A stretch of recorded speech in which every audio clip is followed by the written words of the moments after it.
Good morning, good afternoon, good evening. Welcome to Hands on SAP Dev with Q Macro. That's me, DJ. First live stream of 2020. Happy New Year to everyone. Thank you so much for joining. I'm so glad that you've managed to join. I can see some folks on the stream already. So I've just got a message from YouTube here suggesting the audio stream's current bit rate is lower than the recommended bit rate. Recommend you blah blah blah. Okay, I'll read that later. I guess you can hear me okay. Welcome to Wouter. Happy New Year, Wouter, and also congratulations. I think, did I see a tweet from you that you finished at Flexo and you're going independent? That's fantastic. Congratulations. Pierre Dominique, welcome back. Welcome back. I know that when I think you moved jobs or clients, and the client you were at was blocking Twitch, so you were one of the many reasons or the factors for me deciding to move towards YouTube and away from Twitch. Good morning, Freddie. Welcome, Freddie. I'm glad you made it onto YouTube as well. Are you on the bus to school? Has school started yet, or I can't remember? No, maybe not. Are you watching from home? Just down the road there, actually. Good morning, Rooney. Good morning, and Happy New Year. Leo, good morning as well, and Helmut and Nabheet.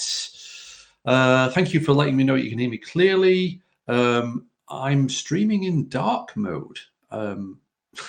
Yes, maybe I am. Oh, yes, streaming in dark mode because of it's just getting light here now. Dawn is arriving. I do like to run pre-dawn. Which makes it very easy to run pre-dawn in this time of the year. So yeah, Happy New Year to everybody. This is so fantastic. Good morning, Tim. Good morning. Welcome. How is it down in Chorlton? Max Privat. Is that you, Max, Mr. Max S, or is that another Max? Whether it is or not, welcome. It's great to have you on board. Oh, message retracted. So I don't know what that means. So welcome to Hands on SAP Dev with Q Macro, hosted on YouTube. It's still the holidays. Nice one, Freddie. Well, next time, maybe you could come. Well, no. Oh, yeah, you're at school next week. I was going to say you could have come here and you could have been on the stream. Oh, well, next time. It is dark. It is dark over here as well. Yes. Thank you, Tim. So this is my first outing on YouTube. And as you've probably seen, let me just switch to... I'll switch there in a minute. I've been tweaking my YouTube channel, which I'll show you shortly. And it turns out that some of the features that I did look at YouTube before I started streaming about this time last year, and I didn't really understand what was going on, and it seemed a little bit complicated, which is why I just seemed to gel more with what Twitch had to offer in terms of the streaming mechanics and everything. Hey, Amit, good morning, good afternoon, good evening. Welcome and hello and Happy New Year. But I feel more at one with YouTube now. And I think some of the YouTube live studio things have improved as well. Another reason I've moved to YouTube is, of course, because my friend and colleague Max is also streaming now. I think he had his first stream in December. Did he do a second one while I was on holiday? I can't remember. But I understand that he's going to be streaming again. Going to continue to do streaming into 2020, which is great. So let's have it all on YouTube. That's the whole idea. Other reasons as well. And like I mentioned, some folks can't watch Twitch because their corporate network environment blocks Twitch. So yeah, I'm quite happy with what I've come up with. Oh, you've got the right account, so that was you, Max Private was you. So I'm wearing. I've just noticed here it is dark, so I'm also wearing a what do you call it? A hoodie. One of our branded SAP developer advocates new what's the word? Apparel. I think that's an American word, isn't it? That reminds me actually when. So Max is going to be streaming on the 14th. That's right. I'm not around next week either. We have an internal SAP conference next week in Karlsruhe, which Max and I are attending. And I'm flying back on Friday morning, unfortunately, so I won't be able to stream Friday morning. Maybe I'll get another stream in somehow, somewhere next week. Let me know. if you fancy that. Yeah, so I'm wearing this. I might have to take it off because it's quite warm. I've got a different mug with my coffee, and I've got an SAP branded mug. So that's pretty cool. This came from SAP UK. Chris Whaley got me this when he was down there. So thank you, Chris. So talking of that, I think on the previous live stream just before Christmas, we were talking about T-shirts. I think John Murray said that, oh yeah, you know, his T-shirts are all worn out, or his SAP branded T-shirts. And I said, I've got some T-shirts. So what we'll do over the course of the next few live streams is give some T-shirts away. I'm just watching this analytics view on the YouTube studio, and the graph is going, woo! It's quite distracting. I'm going to put the stream health on there instead, so it's not changing in front of my eyes. So I dug into my wardrobe, and I've got some T-shirts that I've not really worn. I've got one that I've only worn a couple of times, which you may or may not want. But I thought I'd do a giveaway. And I think the way, well, let's work out between us how we're going to do this. But the way I think it would be good is that I only want to give away to you folks on the stream, as in people who are not particularly this stream, but you know, who come on the stream and are also subscribed to my YouTube channel. So you've got to be subscribed. And then let's just work out how we're going to do this. But anyway, I've got this T-shirt here. I guess you can all tell what that is. It's an SAP UI5 T-shirt. Pretty awesome with the new, it's sort of a medium new Phoenix logo. So maybe a collector's edition now. So I've got that one, and that is I think they're all large, because I guess I got them from me originally. Yes, they're all large. I've not worn this one. And I've also got a large, what's this one? Oh, yes. I've also got a large SAP Cloud Application Programming Model T-shirt, which is pretty damn cool. So I've got that one as well to give away. So that's two.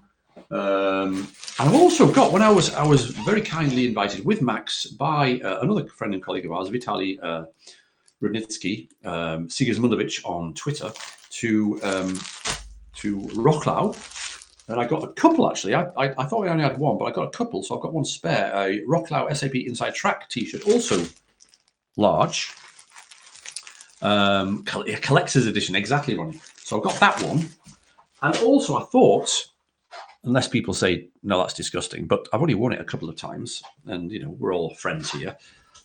I'm going to decide I'm going to give away, to start the year off right, I'm going to give away this T-shirt as well, the Futurist Terminal. Rooney and I have been scheming sort of on and off over the past few weeks, or before Christmas, really. We're going to do some more T-shirts, you know, branded T-shirts with Spreadshirt. So this is the first one I did. So I'm going to give this one away as well. So we've got 4 T-shirts. And I need to figure out basically how best to do it. But I think one way of doing it is for you to put, well, the cap one was awesome. Where can we get one? Well, what I'll do is we'll auction one each week or each live stream. So we'll do one today. What we'll do is if you want one, we'll auction the this one today first. The what's it called again? The Futurist Terminal. The Futurist Terminal T-shirt. We'll auction that one today. And if you want to be in the auction, as in if you want to put your name in the hat, put a comment on this YouTube video. Okay, so the YouTube video that's live right now on my channel, I guess. Yes, it is. Put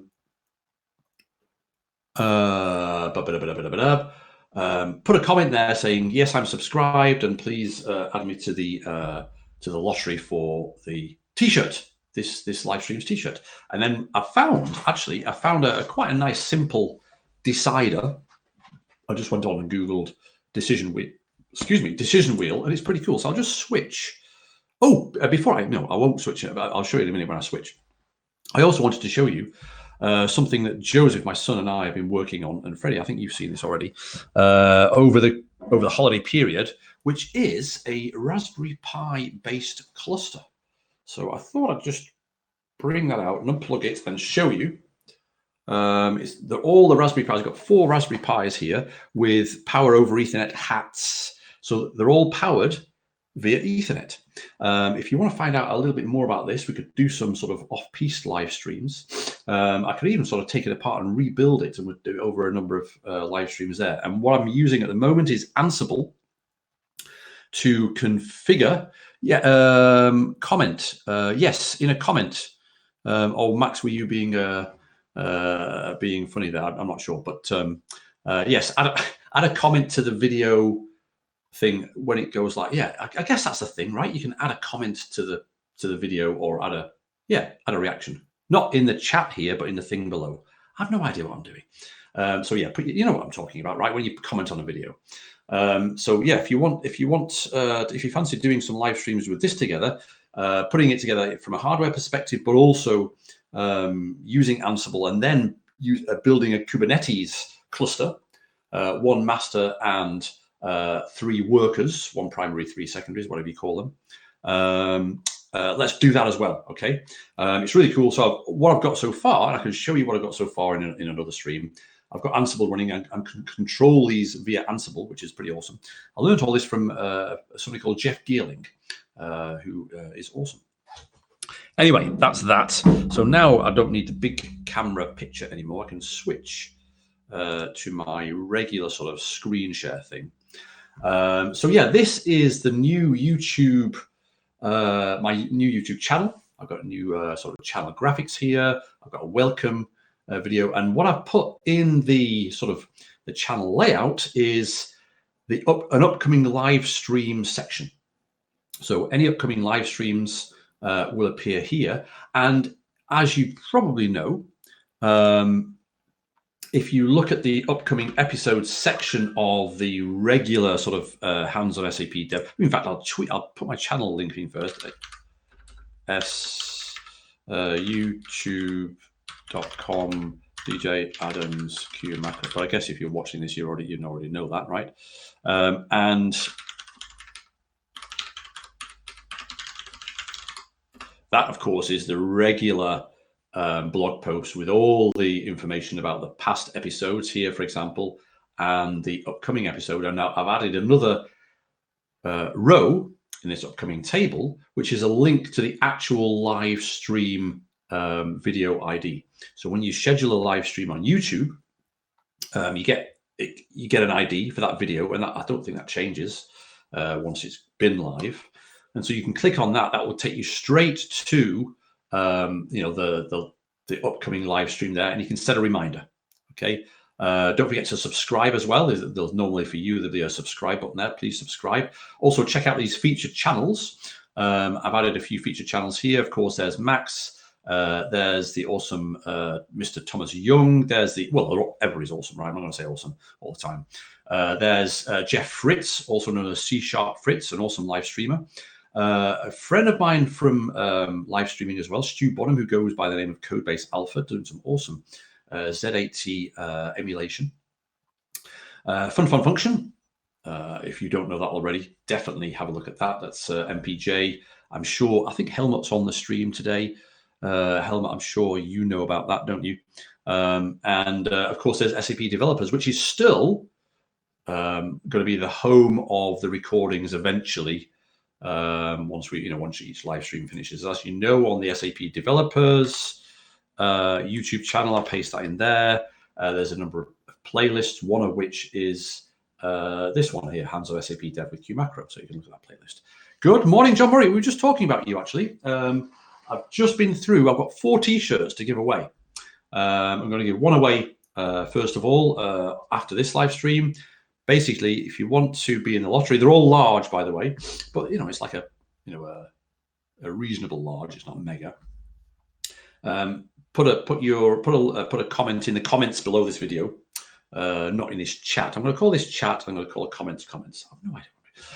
So yeah, John, your name was mentioned this morning. So there's the playlist, and as I've just noticed here, there's 49 in the playlist, which means we've done 50. This is our 50th live stream. So congratulations. Thank you all so much for supporting this. So that's that.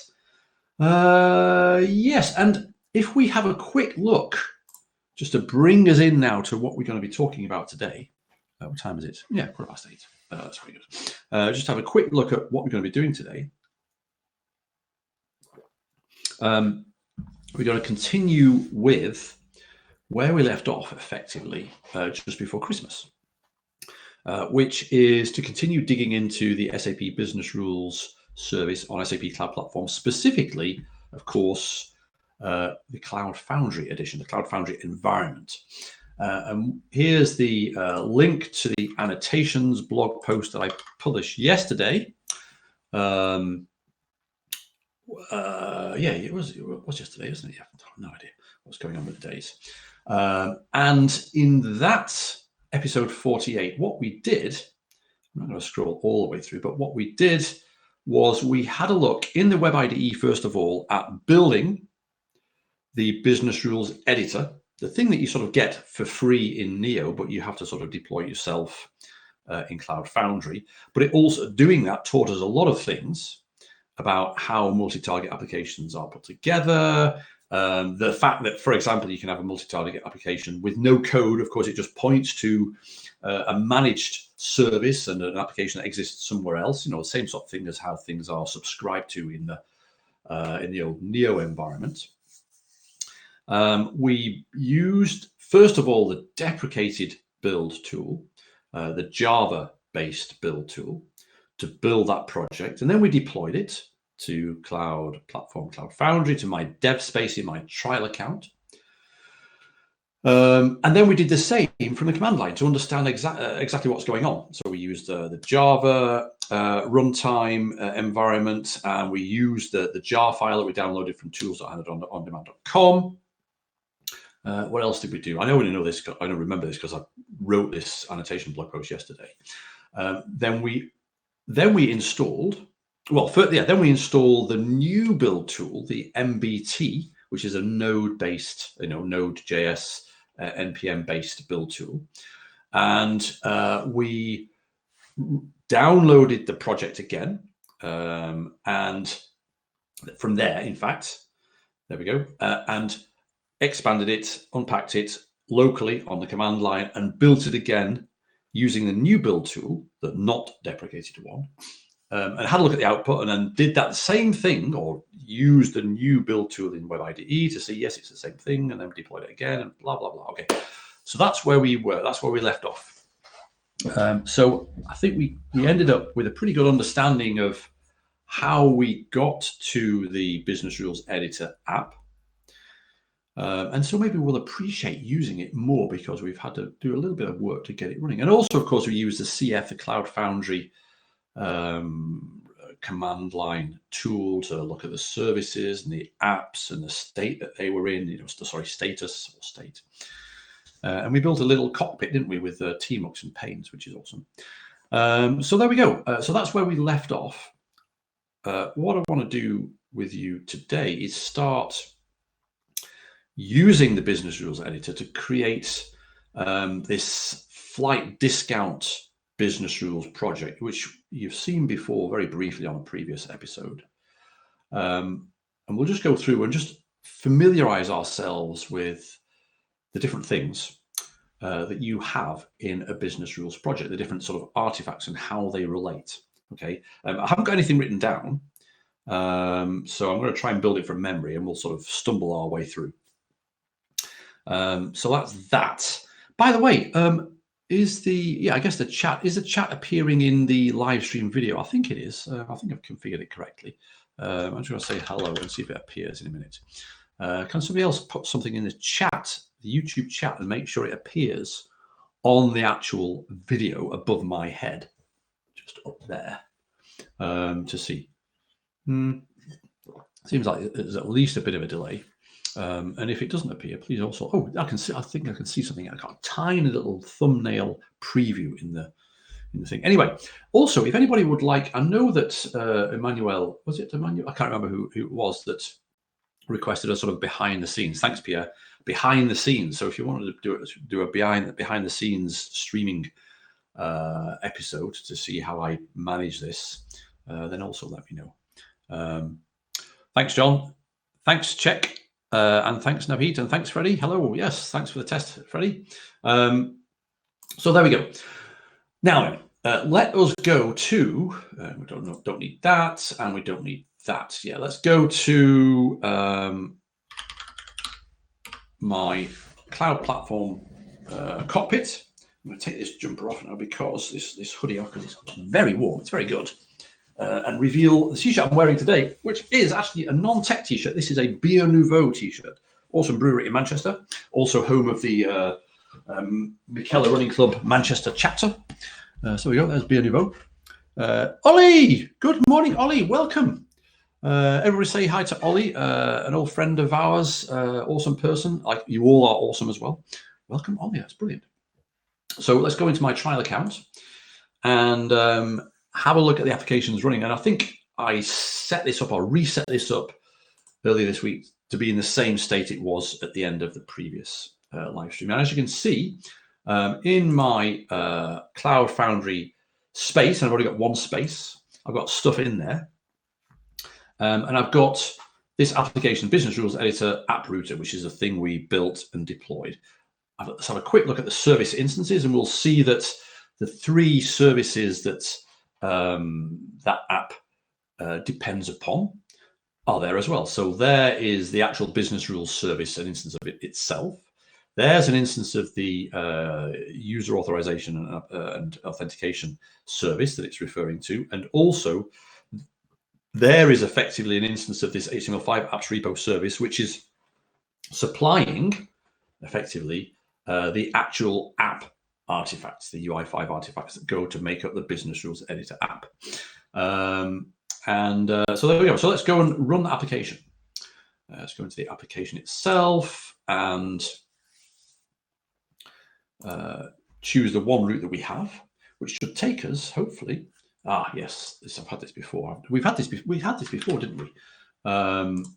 Let's just empty cache and reload. There we go. Actually, let's just, there we go. I had it then. Press the wrong button. Let's authenticate. There we go. Fine. Come on. I'm still, you know what? I was thinking this morning, what's going on? I was thinking this morning that the whole sort of Catalina gate that happened with macOS, seeing the positive in things, you always start the year off really positive. That was a real positive experience from the end because it just made me stop using macOS for the most part. And I've been so happy with moving to Chrome OS, you just can't believe. And I've been also using Linux a lot and also different window managers. Let's not even go there. It's just awesome. But anyway, so yeah, thank you, Catalina, for making me see that the future is Chrome OS. So let's create a project. Let's create this discount rules project. The whole idea is we want a decision table, which will, take an airline ID, BA for British Airways, Lufthansa, whatever, and then just produce a number of discounts. We're not interested at this point in the details of what the business rules project will do for us. We just want to go through and construct one. And then what I want to do, if we get time, hopefully going to get time, yes, 8:23, is start poking it with a stick using the APIs, the business rules APIs that we're going to play around, hopefully with the authoring API today, and just have a look at that from underneath. And what we'll find is that it's not the same as poking it from underneath as we did with Neo, because whereas with Neo we could use basic authentication, HTTP, which is a lot simpler, and also, of course, it's not very secure. But it's good for testing things. We have to use OAuth, so we have to mess around with tokens and everything. So we'll do that as well. First of all, using the API Business Hub, and then using the command line, of course. Hey Phil, welcome. Hope everything is okay down there. Thinking of you all there. Take care of yourself. You're stuck with Windows at work. Oh my goodness me, I feel for you, Pierre. So anyway, yes, so let's create one, add, and I think what we'll see over the next few minutes, we don't want to dig into too much detail, but I just want to explain, as far as I understand, what these different things, these different artifacts are. If you want to find out more, there's some awesome blog posts by Archana, a colleague of mine, Archana Shukla. In fact, that reminds me, I saw this on the Cloud Foundry website. On the look, cloudfoundry.org, we have a reference to the SAP Cloud Platform Service Business Rules, which is awesome.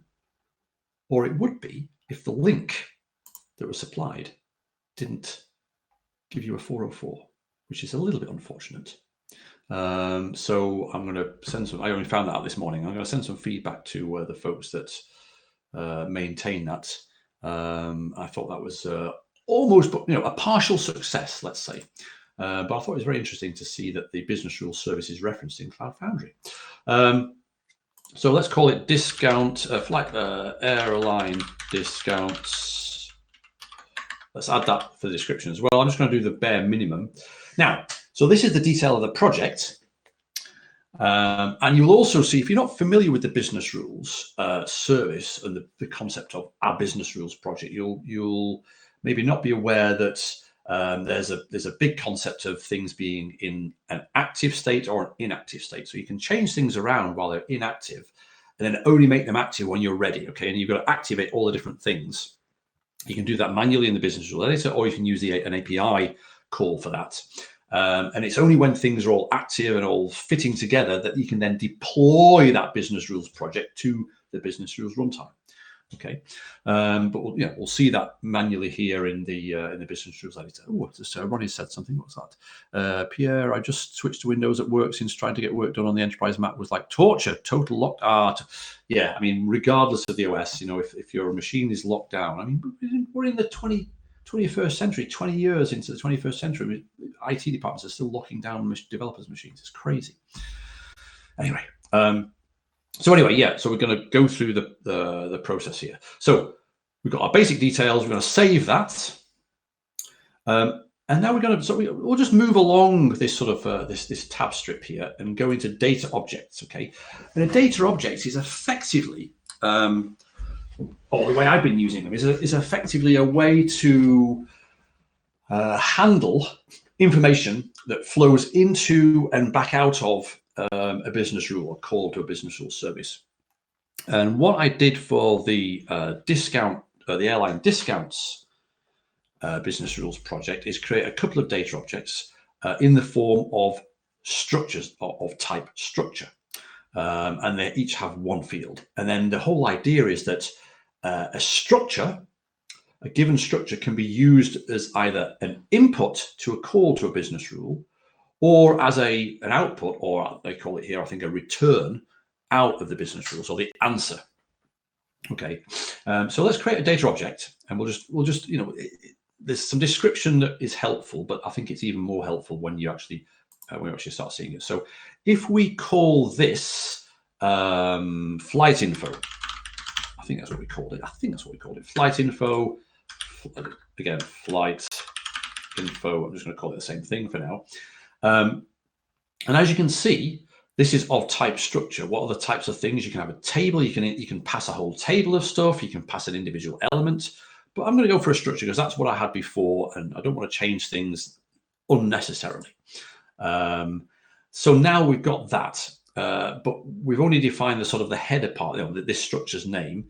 So we're now going to define an attribute, as in a field. So this is a record, and we're going to define a field in that record. So we're going to call it carrier, and it's a string. Okay, I don't think we need to give it a description or a label. Yeah, that's it. Okay, so let's save that. So we've now got a flight info record. Invalid. Okay, we have to put a description. Carrier. There we go. Save.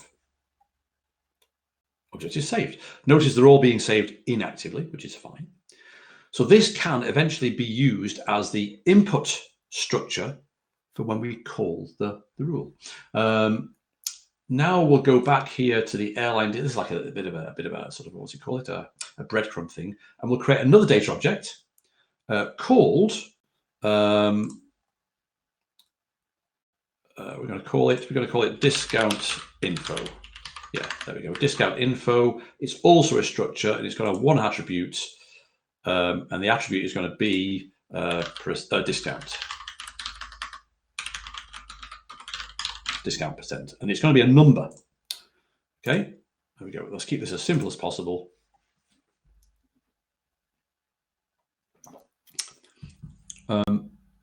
Windows subsystem for Linux is a game changer. You're right. You're right. I found out the other day that it's not quite the same as the, let's call it the Linux subsystem in Chrome OS via Crostini. I think the way that it's implemented on Windows is that there's a layer, there's an emulation layer, which is not quite the same as how it works in Crostini. But anyway, that's a story for another time. So we've now got a discount info structure. So we should have now two structures. There we go. Perfect. Why don't we activate these now? Actually, let's go into the discount info and edit it and activate it. Okay, so we can only start sort of referencing things and using them once they're active. Let's go back into the flight info. I'm sort of making this up as I go along. So, if you want me to do other bits and pieces, or if you notice I'm forgetting something, let me do that as well. So we've now got two active data objects here. So those data objects are ready to sort of plug into as pipes into and out of a rule service, but we can't create that rule service yet before we've created a rule. Okay, so let's go now and create a rule. And this is, I think, if you look at the previous episodes, you'll see this rule was like, if the airline is Lufthansa, then discount is 10%. If the airline is British Airways, then the discount is 5% or whatever. So let's create a rule, a local rule. There's also, there's so many possibilities here. If we covered everything in the business rules editor, we'd be here for many live streams. So the rule of the name is this airline discount. Okay, and it's a decision table, mode advanced, mode basic. Let's go with the mode basic for now. I can't remember which one I use, but anyway, it's a decision table as opposed to a text rule. From my experience, and maybe, it might be a weird experience, but from my experience, 90% of all the decision, of all the rules I've seen in business rule projects have been decision tables as opposed to text rules. You'll see that the decision table itself is sort of textified in a way. Each record you can sort of read as a sentence, and the text rules themselves are even more like sentences. And the reason behind this, I'm thinking, is because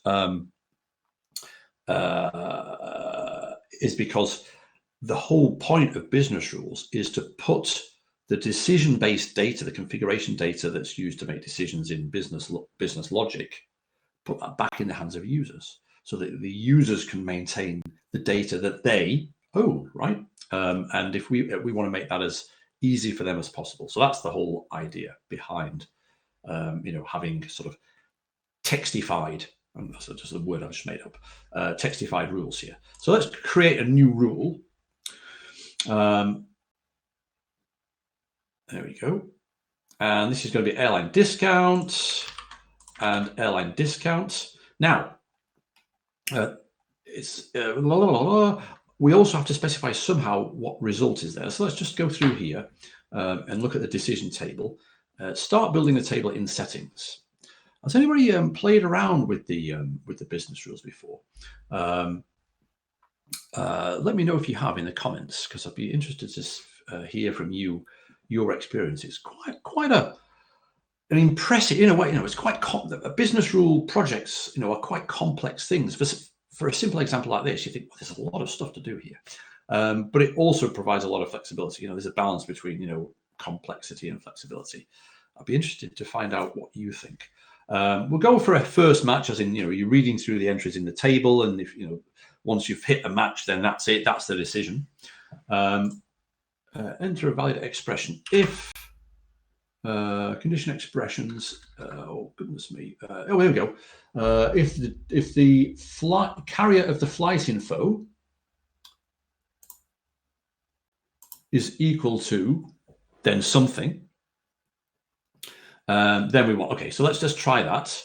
So we want the results in the discount info structure. So here's where we're seeing the use of the two data objects that we created.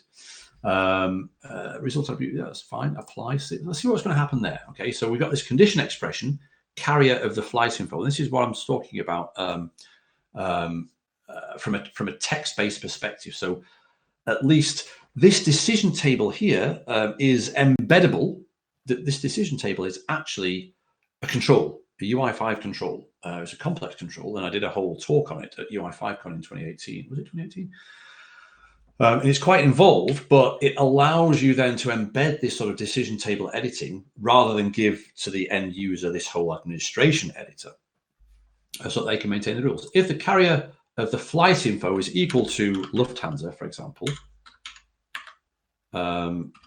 then the discount is going to be 10%. How about that? And if let's add another row, insert first. I think you can select the row here and say add after or whatever. But anyway, if it's British Airways, British Airways as a string, then the discount, sorry, what's going on here? Then the discount is 5% because they're a bit more stingy. Okay, that effectively is the simplest decision table possible. I'm sort of rushing through this partially because I do want to sort of play around with the API a little bit as well. Pierre, you've not played with it yet. Napit, you have, and you found it super complex. Yes, I think the UI is almost like, I'm not trying to make excuses here. The UI is complex because what one builds with the UI is in itself complex. So it's not just this decision table here. I remember in the mid 80s, I had a summer job in between university years programming at an insurance company, and we used this language called File Tab D. Has anybody heard of File Tab D? And that was basically a decision table based language. It was a matrix based language where the logic flowed through a series of matrices where the matrices were decisions. Almost like an if-net table versions of if then else. It was really weird. And we programmed that on VT220 terminals connected to a PDP-11 mini computer. Anyway, so we got that. Let's save that. In fact, I should have activated that there as well. Let's edit that again and activate it.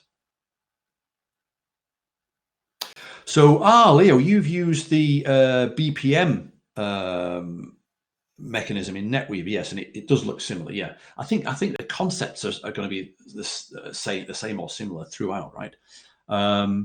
Yes, I think I remember you talking about this, Napit. Global track and trace. You used it in that project with CAP. You were supposed to react on an event which triggered a business rule for simple stuff, but you found the UX to be quite complex. Yes. So that's a really good question, John. You've not used it yet, but is there any version control for it? There is. I mean, there is not version control as you and I may expect or hope for in terms of, for example, Git-based version control. But since I started playing with business rules a couple of years ago, there's been some improvements. And as you probably saw, there's this draft status, there's active status, there are different versions and so on. But in terms of managing that and deploying it and then sharing those projects between people, I think there's still a way to go. So have a play with it. It might be worth us looking at the version control stuff that's there. But it's it's not what I as a developer would like to see yet. We're not there yet. Even I got confused with where shall I put my if condition, this add row. Yeah, so the add row did confuse me as well. So I'm glad it's not just me. I thought I was just being stupid. But yeah, if you hit add row, it'll insert one at the top, right? But what you have to do is you have to go select a row and add it and then insert the other. Anyway, yeah, it all appears fairly clear when you've been playing around with it a little bit more. So, I mean, if there are any UI improvements that you can suggest, then let me know or let the folks know on the, via community Q&A on the community.sap.com. There is a business rules tag there, and there's all sorts of awesome people. Really would love that feedback. So yeah, let them know. That'd be really good. So we've got a rule now called airline discount, and it's active. It's 840. And now what we can do is create a rule set. Okay. And the rule set is almost like, it always appears to me when I'm doing simple things like an unnecessary extra layer of complexity. I just want to use this rule, but I've got to put the rule in a rule set. So I'm going to add this rule, insert first. Here's that sort of weird insert first, add row. And the rule we can insert there is this airline discount decision table based rule. And I'm going to call it discount rule set. Discount rule set. I'm going to activate that. Can I activate it without saving? Rule service is not assigned to the rule set, or more than one rule service is assigned to the what? Rule service. Yes. So this is a bit of a sort of a yin and yang thing. We got to also create a rule service and link it to the rule set. So we can't activate this yet. And this is where I think it could be a little bit simpler. But maybe that's just me. So we've got this discount rule set. We've got to create a rule service now, and this is the thing that we deploy eventually. So let's add a rule service. Discount rule service. Ooh, did I spell that right? Yeah, I did. And there we go. We've got a discount rule service. We don't need to add any we do actually. We do, of course. We need to say we're going to take the flight info as input, and we also need, why is that inserted at the top? We also need discount info as the result. Okay, so that is our rule service, which is effectively going to be connected to, let's save that. Let's validate that, see what's going to tell us. Yeah, that it's active. And now we can go back into the rule set and edit that. In fact, we want to validate it, don't we? Well, let's activate it. There we go. Okay, so we've activated that. Everything's connected together, hopefully. And the only thing that's not active now, I think, the data objects, they're all active. The rule service is not active yet. And once it's active, we can deploy it. The rule set, the rule set is inactive as well. So let's just activate that. Okay, and now we've also, and now we want to activate or just check, the rule itself is active. So it now just remains for us to activate that rule service.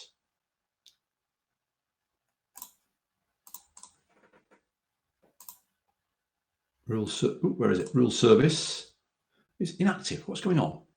Let's validate it. Validation is successful. Did I not activate that? Inactive. Edit. Activate. Oh, I probably activated it in the wrong place.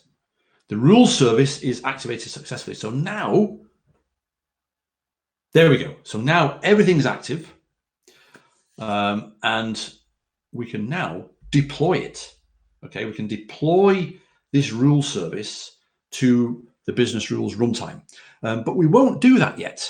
Yes, you have to edit the rule set. Exactly. I think we've done everything now, Pierre. You activate. Yeah, exactly. I was activating the project. You're right. I was on here. I was on this page. What Pierre is saying, and is completely right.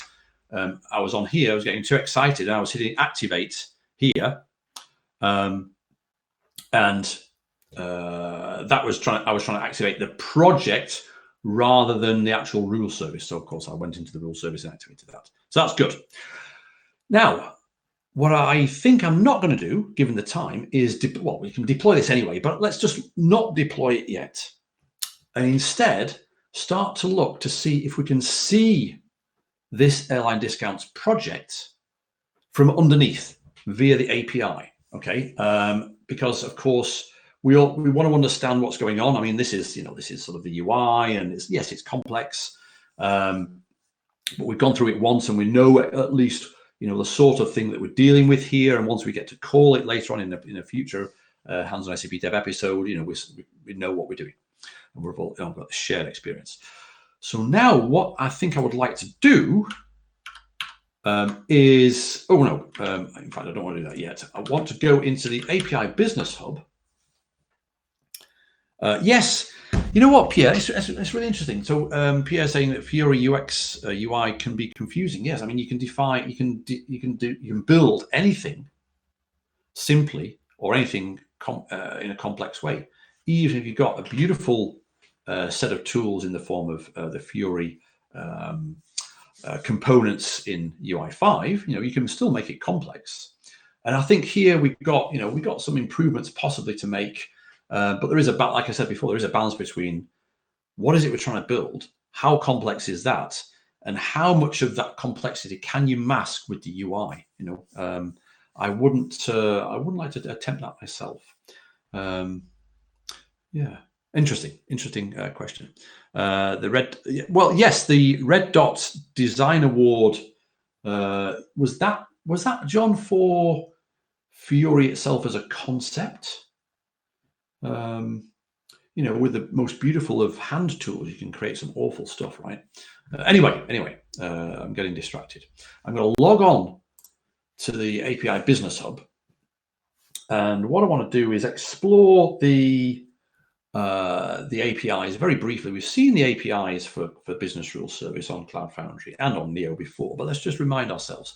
What I did was actually I subscribed. What's going on here? I put them in a favorite. There we go. My favorites. Here we go. So the SAP Cloud Platform Business Rules API set. I remember now that this little logo here refers to a collection of APIs. So I'm going to click on that here. 6 APIs. Yes, that was for Fiori. So, by the way, talking of feedback, I've just fed back with this feedback button here. That I didn't realize these were toggle buttons. I thought, oh yeah, I'll press subscribe, and it says you've been unsubscribed. So I fed that back to the team there as well. So we have 6 APIs. We've got rule authoring for Cloud Foundry, rule authoring for Neo, rule execution for Cloud Foundry, and rule execution for Neo.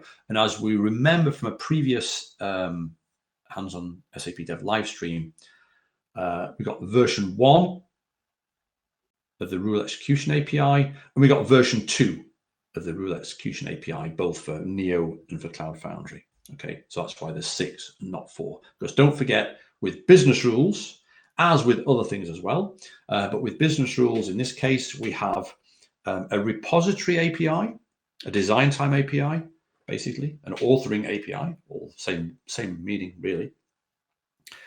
And we have an execution API or a runtime API, okay? And the APIs are different, and obviously it makes a lot of sense. So what we're going to do is play around a little bit with the authoring API to see if we can, from underneath, from the API, have a look at that project that we've just created.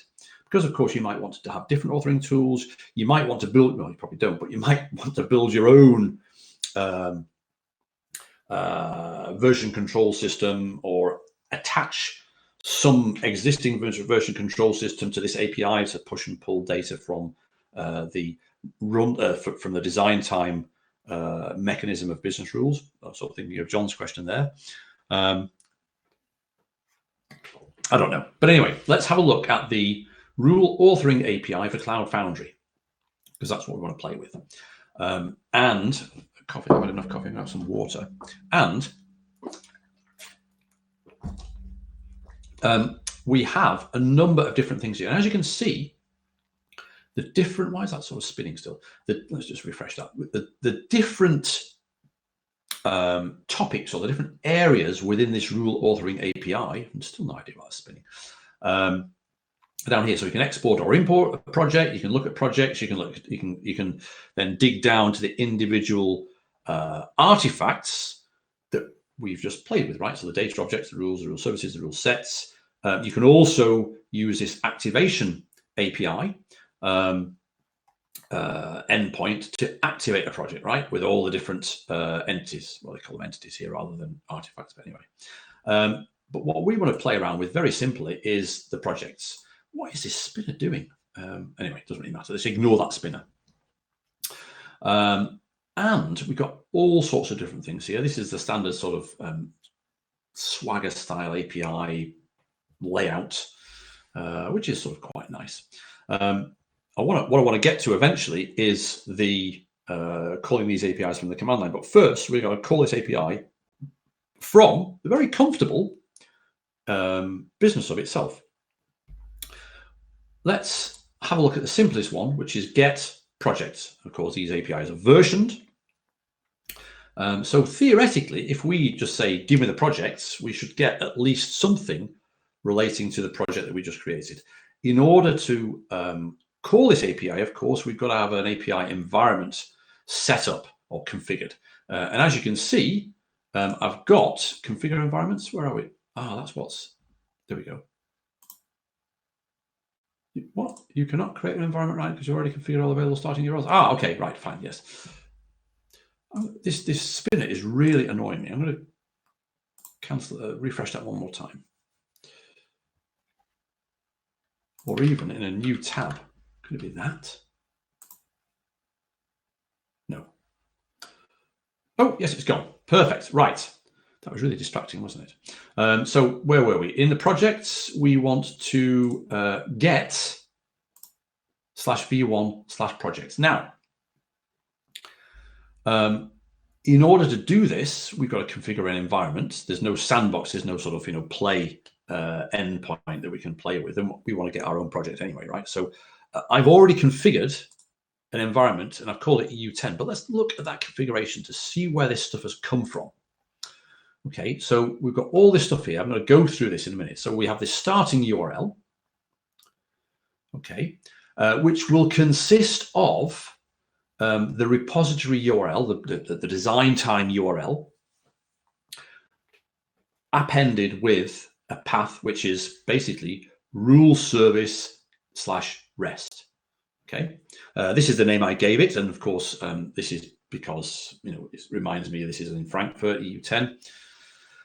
The repository URL we can get from the documentation, so let's ignore that for now. BPM rules rule repository.cfapps.eu10.hana. So the cfapps and EU10 part remind us that this is Cloud Foundry specific, and effectively the resulting URL is a combination of the repository URL and this sort of pattern here. That's quite boring, and we can sort of figure that out quite easily. What we have to sort of stare at a little bit, though, is this authentication type. Now, in the APIs for Neo-based endpoints, I think it's fair to say that you had a possibility of configuring those environments with using basic authentication.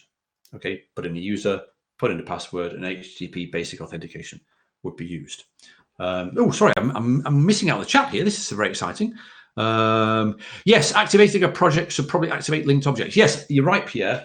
But as we saw, actually, when I activated the project, it didn't activate the rule service. So maybe in the UI it doesn't, but maybe with this activation API call, it does. That's what the description sort of implied, didn't it? Hey, Mahesh. Happy New Year. Welcome, Mahesh. It's nice to see you. Have you just joined? Yes, there we go. Yes, I was assuming about it. Should be obvious what activate does, I guess. Yes, exactly. So now what the heck are these different things here and where do they come from? Let's just, before we have a look in detail, let's just make sure that this actually is working. Let's cancel any editing here. I want to cancel that because I don't want to change anything by mistake. So now we've got an API environment sort of set, we can try this out. And all we need is to hit execute because we want to do a generic call to the /v1/project. So I'm going to hit execute there. And the request URL was BPM rule repository, blah, blah, blah, blah, blah, rule service /REST /v1/project. So that's a combination of the specific API, which we saw for the project, a get on /v1/projects, which is effectively appended to the request URL, which we've configured in our environment, which is BPM rule repository.cfapps.eu10.com /rule service /REST. Okay, so that's what we saw in the environment. And as we can see here in the result, we've got this array. Is that big enough? Can you see that? Let me just make that huge. Let's put that in there as well. There we go. As we can see, as a response, we get JSON, and we get an array of individual projects. So there's the project ID. In fact, we've got the business rules here. We can see, is that URL big enough? It starts 94AD349. 94AD349. So that's the ID. There's also a version, which has an ID of 0 right now, because the version is after that. So there's the 94AD349, comma, and all the version 0. Okay, so that's in the actual editor, which is quite nice. We've got the airline discount, sort of language unspecific, the language specific airline discount, who created it, and so on. Okay, so that'll do for now. Okay, so we've managed to see some information in the design time, in the repository endpoint for business rules on Cloud Foundry. We can see what we've just created, and we changed on. That's today at 8:42. Yeah, that's more or less right. So that's cool. But let's just have a quick look at where this information in our in our environment came from. So we looked at that. So we've got our OAuth 2.0 authentication details, client ID, secret, and the token URL as well. Okay. Now, that's all I needed to supply. Now, does anybody know where this came from? We did have a look at this. I think it might have been even a couple of episodes ago. Where it was in the service key stanza of data that we created for our business rules service instance on Cloud Foundry. Okay, so remember this SB clone. I'm going to delete the service instance straight after this live stream goes offline, so it doesn't matter if I show you the secrets and so on. So let me go here and go back to, well, in fact, let's have a look at the, let's go back here to dev and have a look at the services. Could have gone to the service bindings, but anyway, there's the service instances. And if we have a look at the instance called business rules of the service, also called business rules, because you know my naming convention, call everything the same. If we have a look at the service key, well, there anyway, right? If we have a look at the service keys that we created for this instance of the business rule service on Cloud Foundry, we have a ton of stuff. And as you can see here, for our authentication, we have this client ID. Okay. The client ID is here, SB clone A4D2. There. We also have the client secret. And again, I can show you this now because I'm going to delete this shortly. And it still won't work because, of course, you don't have my user ID and password, which you still need to access this once we've created things. So the client secret is basically the thing that goes in here. And then finally, the token URL, as in the HTTPS endpoint that you poke with a stick to ask for an access token with which you can make further calls to the repository APIs. That endpoint is this token URL here. So the token URL is this one. So all three things that you need for the OAuth 2.0 configuration for an environment, you get from your service key of your instance of the business rules service. Okay. Bear in mind, and I tripped up myself over this, while the URL is correctly with a scheme here, HTTPS : what you do is you put just the host name, the fully qualified host name, I347491, that's me, trial, so yours will be going to be different, .authentication.eu.handsonsapdev.com. Then that will be combined into a token URL /OAuth token in the same way that this pattern up here worked as well. So the starting URL is that, and the resulting URL was that. We've got a starting URL of https : something, token URL, /OAuth /token. Okay, now we've got 1 more minute left. So let's not dive in.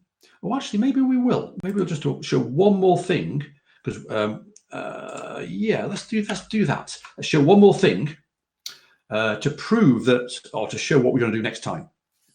Okay, what we're going to do next time is make that call.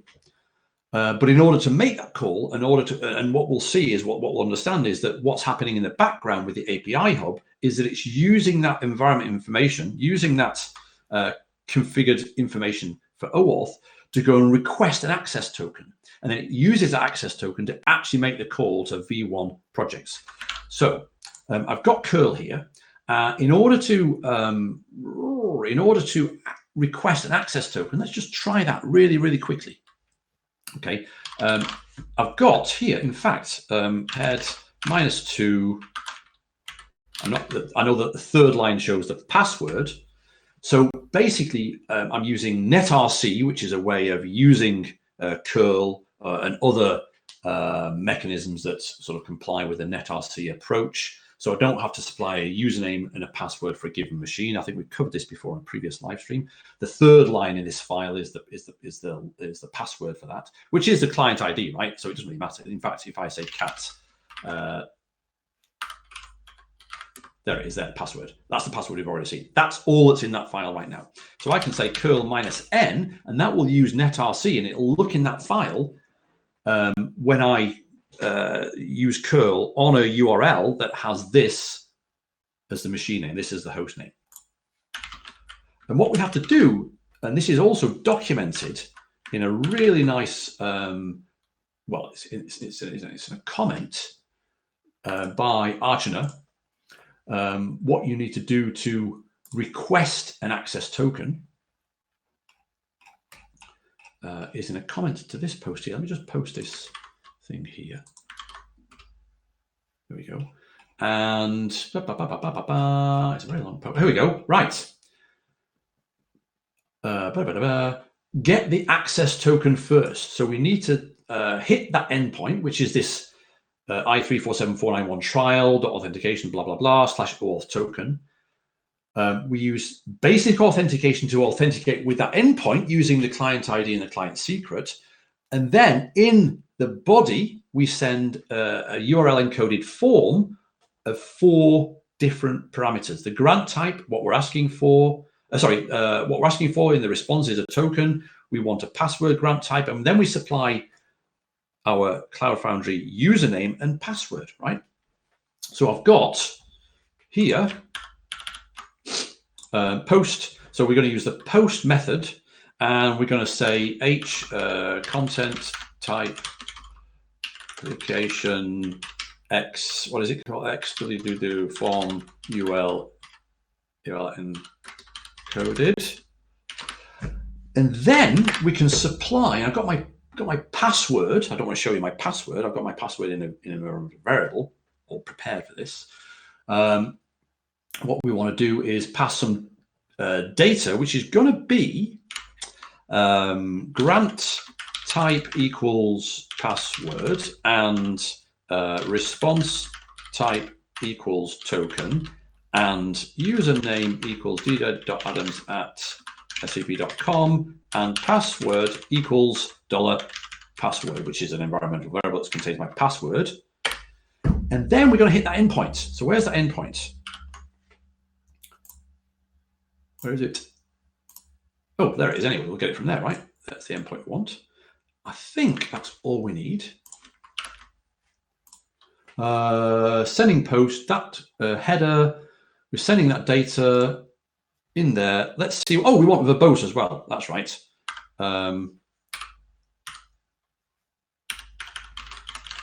So we can see what's going on.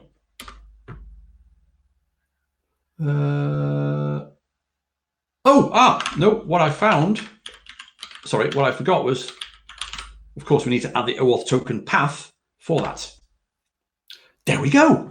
We get a lot of stuff. So why don't we do that and stick it in a file, token.json, because we know it's JSON. And there we go. In fact, why don't we look at it with JQ, because it's a lot more beautiful. And there we go. There's our access token. So we'll do more of that next time and start playing around with access tokens and using those access tokens to call the actual API endpoints in the authoring API, in the design time API, and then move on to deploying the business rule and calling the runtime API in the same sort of way. So that was our first hands-on SAP Dev live stream episode in 2020, in this decade. Our first one on YouTube. Thank you all so much for joining. It's just over an hour. I hope that was okay. Let me know how that went. Don't forget, comment below the video if you want to be in the lottery for one of the t-shirts, the first t-shirt, the Future is Terminal t-shirt. We'll do that draw in the next live stream. And until then, have a great Friday, have a great weekend, and see you next time. I don't even know where to turn off this stream. Oh yeah, here we go, and stream. Bye.